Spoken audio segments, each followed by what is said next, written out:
Summary for Book 5 of Wolfram von Eschenbach's Parzival. Parzival rides out on his quest. He continues his quest. He goes on his way. Comes across a fisherman who's wearing peacock feathers, who advises him to go to a nearby castle because there's like no place to lodge within like a 30-mile radius. Castle's the closest thing. So he guides there in the midst of this place. He goes to the castle. The bridge is up. He tells the squire, hey, the fisherman sent me here. So the fisherman lowers the gate because he's like, oh, the fisherman sent you, so you can come on in. He meets various people, knights, young and old, various servants in the castle. They escort him through the halls, and they bring him to this room where the king, who happens to be the fisherman, right, is seated next to a fireplace. He's clothed in all these garments because he's sick. He's a sick man. He's cold. Evidently, he's cold. Because, I mean, why else would you have a blazing fire and be wearing all these clothes? Parzival sits near this guy. He's got a braid of silk of Arab silk around his hood on his head, doubly lined in sable, dearly bought. He's got a little button in the middle with a translucent ruby. They're surrounded by knights. And then there's all of a sudden a procession starts. This is the Grail procession. This is a staple. This came Corinthian de Troyes, and then you saw this in Robert de Boron, and now we're seeing it in Wolfram von Eschenbach. So these ladies, they bring in candles. There's a table that's brought in, or it's a tabletop, and it is set down upon some ivory.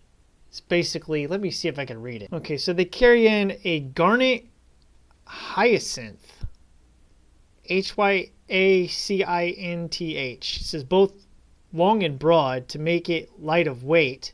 They've been cut thin by whoever measured it for a tabletop. So they're using this carved stone, this beautiful tabletop, and they set it down on ivory.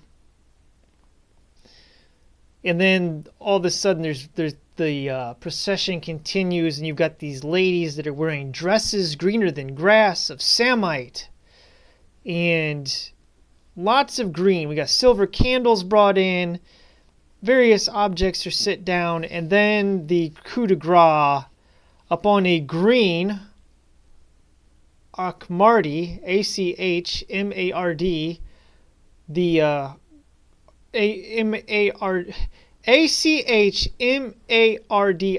Who the queen is carrying the perfection of paradise, both root and branch. This was a thing that was called the Grail, earth's perfection, transcendent. Rapunzel de Choy was her name, she by whom the Grail permitted itself to be carried. The Grail was of such nature that her chastity had to be well guarded. She who ought by rights to tend it, she had to renounce falsehood. So all this is happening, and all of a sudden, Parzival's, he takes water, he washes himself, and he's remembering Gornemance's instructions not to talk, not to ask questions. And he takes it a little too literally, because he wants to ask the question, but he doesn't say anything. He just remains silent. This Grail is producing a banquet of food. Anything you want. Hot food, cold food, new food, old food, tame and wild. This is tracing its origins back to the Cauldron of Plenty from old Celtic mythology. Okay? There's actually stories about this, and like I said earlier, this story of Parzival actually traces its origin back to old Welsh and Peredur. All right, so we've got this in the myths of the Celtic race. We've got Legends of the Grail here, the tale of Peredur. This is recorded in the Mabinogion. But this has the appearance of a Grail castle Well, it's not actually the Grail castle. In this version, it's a castle of wonders. There is no Grail in the Peridor story, but it's very similar to what we have in Crinthian and in Robert and here in Wolfram. So the Grail is in this, it's a talisman of abundance, which comes from the old cauldron of plenty, right? So anyways, what happens is he doesn't ask the question. The next morning he wakes up, everybody's gone, he doesn't know what's happening. He comes across a lone squire, and the squire is like telling him off, you know, like, why didn't you ask the question? Curse you! And he refuses to speak to Parzival, and Parzival rides along contemplating this, and he comes across the lady Sagoon, his cousin, holding her an embalmed knight. It's her. She recognizes Parzival, and she's happy to see him until she finds out that he didn't ask the question at the Grail castle, and then she's all like, oh, I don't want to speak to you anymore. I curse you, you know?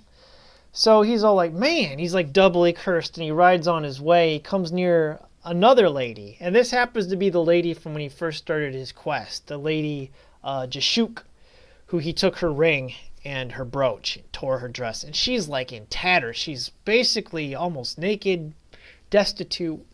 Her husband is angry at her, the Duke Orleus de Lander. He turns around, sees the woman talking to Parzival. She's explaining to him, you know, my husband is ticked off because of you. You dishonored me. And he's like, I got to restore your honor. So he jousts with her husband. They have an epic battle. Blood spurting, swords swinging. I mean, just beating the tar feathers off each other until Parzival bests him in single combat. And he says, you know, do you want mercy? Then you have to be reconciled to your wife. And the guy says, no, I'll give you one of the kingdoms that's been entrusted to me by my brother as a duke. Like, take your choice. He's like, I don't want your kingdom. Be reconciled to your wife. And he's all like, well, I value my life, so I'll do it. And then they come across a hermit's cell. He's riding along with these two, and the hermit's name is Trev Resant. And here in his cell, there's a reliquary, and it's holding a spear. And Parzival swears upon the relics of his honor, right? That the lady Jashuk did no wrong. It's not her fault. And because he swore on relics, and he basically makes this long plea, like, about his honor and his integrity as a knight and as a man, swearing oaths upon this, then Orleus, the Duke, believes him, and he's reconciled to his wife, and they depart from Parzival, and they go on to Arthur's castle, where he surrenders to Arthur's court to the lady Conduer de Lant, who happens to be this Orleus' sister, lo and behold. Now Kay is disgraced ever again because he's the one that originally beat this woman, and he's the one that sent Parzival out to do battle with the Red Knight. So every time Parzival sends somebody to the castle, Kay is brought low, Parzival's brought high. And Kay actually surrenders the role of seneschal. He no longer carries this position, but he surrenders the office to Kingrun, who Parzival had sent back earlier. He was the seneschal of the King Clamide that Parzival defeated both of these men and sent them to Arthur. So there you go. Now, I did want to say something about these Celtic myths, and Plenty the Younger writes quite a bit on this in his writings, and it's recorded here. Let me see if I can find it. You got the megalithic people. So megalithic, the people that build the big rock structures, you know, like Stonehenge. These types of things are scattered all over throughout Europe, all over the place. So you have dolmens, cromlechs and tumuli, right? These structures here, like that, kind of like a stone door. The megalithic people of the Celtic territory in West Europe, okay, these people buried their dead. You know, they're pagan, they buried their dead. They didn't incinerate them. And they actually used these stone monuments and stuff for burial mounds or burial chambers. And they have this, you have like the megalithic people, then you have the Celts of the Plains. The Celts of the Plains were people that did incinerate their dead on funeral pyres. But then you had the Celts of the Mountains, which are mostly closely aligned with the megalithic peoples of this region who buried their dead. So you have these people were like in the Balkans and the Carpathian Mountains and everything. They were warlike. The mountain Celts are warlike people, while the plains Celts are more peaceful. And we know a lot about this because of Herodotus, and Plinty the Younger writes about these people. But you have this religion of magic, right? He talks about here. We see these people with stone worship in Brittany in this illustration. This is what's now part of France today. And he talks about this magic, and I want to remember at the beginning the people coming back from the east. So Parzival's father at the beginning, remember, he's the king of Zanzibar because he went to North Africa, and then he was pledged to the Baruch, which is around Baghdad, Nineveh, Syria, going to places like Aleppo and stuff like this. And its attachment or its connection to Zoroaster. In the East, doubtless, talking about magic, which sprang originally from medicines. In the East, doubtless, it was invented in Persia and by Zoroaster. All the authorities agree in this. But has there not been more than one Zoroaster? I have noticed that in ancient times, and indeed almost always, one finds men seeking in the science the climax of literary glory.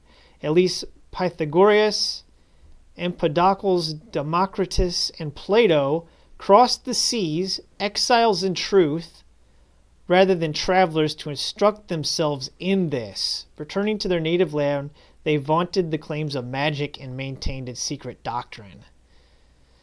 In the Latin nations, there are early traces of it, as for instance in our Laws of the 12 Tables and other monuments, as I have said in a former book. In fact, it was not until the year 657 after the foundation of Rome, under the consulate of Cornelius Lentulus Crassus, that it was forbidden by a Senatus Consultum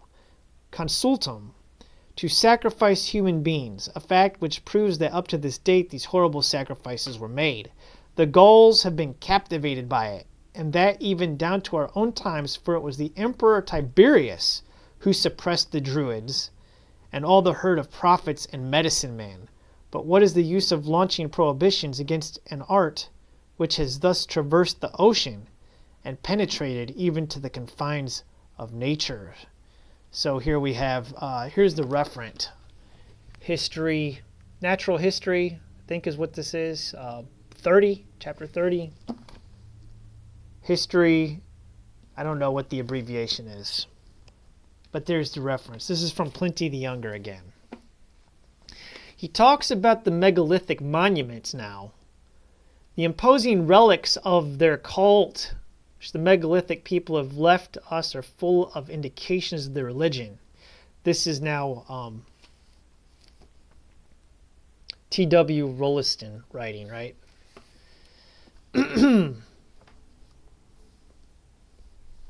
He says that back here this note, magic was not, as Plinty believed, indigenous either in Greece or Italy, but was so much at home in Britain and conducted with such elaborate ritual that Plinty says it would almost seem as if they taught it to the Persians and not the Persians to them.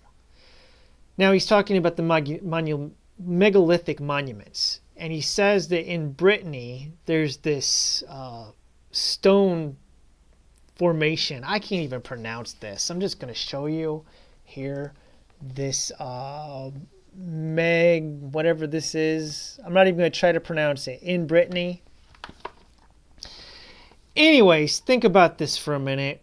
It says that in 1864, it was explored by M. Rene Galles, Galles, who describes it as absolutely intact, the surface of the earth unbroken, and everything exactly as the builders left it. At the entrance to the rectangular chamber was a sculptured slab. So think about the Grail procession. They bring in a slab tabletop made out of a precious stone, cut thin. All right. So he's seeing this rectangular chamber with a sculptured slab on which was graven a mysterious sign, perhaps the totem of a chief. And immediately on entering the chamber was found a beautiful pendant in green jasper about the size of an egg. On the floor in the center of the chamber was a most singular arrangement consisting of a large ring of jadeite, slightly oval in shape, with the magnificent axe head also of jadeite, its point resting on the ring. The axe was a well-known symbol of power or godhead, is frequently found in rock carvings of the Bronze Age, as well as in Egyptian hieroglyphics, Minoan carvings, etc. There's more large pendants of jasper and axe heads of white jade and other jasper pendants all over at this site. They found 101 axe heads in jade, jadeite, and fibrillite there, with no traces of bones or cinders, no funerary urn. The structure was a cenotaph, Cenotaph. Are we not here? Asked Bertrand, in presence of some ceremony relating to the practices of magic. So there you go. But it says, this is the important note, jade, this green color, is not found in the native state of Europe. You can't find it any nearer than in China. So we have these people that have obviously traveled to the east and brought back this jade with them or received it through travel routes. So this is why this thing is weird. This is a very esoteric text, and this is why so many occultists are obsessed with this, right? Think of Richard Wagner's Parzival, the Spear of Destiny, and all the stuff like connected to this, and the obsession of a certain man from Germany with, I'm not going to say his name, he's a guy with the mustache, all right, because I don't want the YouTubers to flag this. But, the guy that Indiana Jones is always trying to get the relics from, there was an obsession with getting these objects. Napoleon tried to get his hands on the Spear of Destiny. And Napoleon actually went and took a jade bowl. I'll talk about this some other time. But these people were obsessed with getting their hands on these relics. So, all right. God bless. Till next time. Thanks for watching.